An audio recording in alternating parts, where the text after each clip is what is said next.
बकराम को America claim करता है कि ये उसका अड्डा है, हालांकि असल में उसका है नहीं। ये बनाया था सोवियत यूनियन ने अपनी फौज के लिए।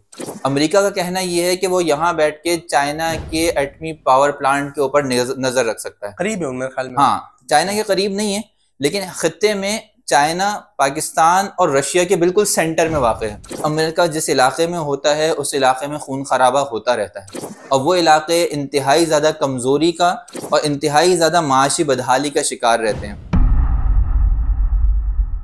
तालिबान की तरफ से जो बयान आया है वो बिल्कुल वाज़ेह बयान है कि वापस से एक नई जंग की इब्तिदा करनी पड़ेगी अगर तुम्हें हमसे बेसिस चाहिए। और ये बात अच्छी तरह जहन में रखें कि वापस से नई जंग की इब्तिदा करना इस वक्त अमेरिका के बस की बात है ही नहीं। वो दिन गए कि जब अमेरिका जो है जिस मुल्क पे चाहता था चढ़ दौड़ता था और अपने तैयारे भेज देता था। लोगों की और अवाम की जहन साजी एंटी पाकिस्तान यानी पाकिस्तान मुखालिफ नजरिया बनाया जा रहा है। अफगानिस्तान की हुकूमत इस तरह जो है बिल्कुल, असल में अफगानिस्तान के पहले अवाम उन्नास के अंदर एक तवील अरसे तक इंडियन मीडिया ने और लोगों ने यह किरदार अदा किया कि वो अफगानिस्तान के लोगों को पाकिस्तान मुखालिफ नज़रियात ख़ासतौर पर मैचेस में और दूसरे मैदानों के अंदर एंटी पाकिस्तान शो ऑफ कराएं। मैंने शायद पहले भी एक प्लेटफॉर्म पे अर्ज़ किया था कि सऊदीया के साथ मुआहिदा होना, इसको लोगों ने समझ लिया कि शायद दीगर ममालिक भी शामिल हो जाएंगे और आहिस्ता आहिस्ता नेटो की तरह। ये बिल्कुल भी हमारे हक़ में नहीं है ये बात।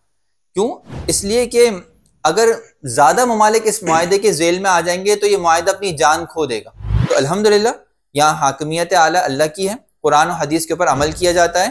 अमली कमज़ोरी कोताही किसी न किसी अहकामात में, हुदूद और क़िसास में, शरी नफाज में बिल्कुल वहाँ भी है, यहाँ भी है, लेकिन इसका हरगिज़ भी मतलब ये नहीं है कि इसके खिलाफ जो है वो आप बगावत का ऐलान कर दें या माज़अल्लाह यहाँ की गवर्नमेंट को जो है वो बागी और इस तरह से डिक्लेयर कर दें कि ये शरी नफाज के खिलाफ हैं और इनके खिलाफ आप ऐलान जिहाद कर दें। किसी भी आदमी को इस बात का हक नहीं है। अच्छा मुफ्ती साहब, ये अमेरिका ने मुतालबा किया कि आप जो है ना बकराम एयरबेस दे और हमसे 3 मिलियन जो है ले लें।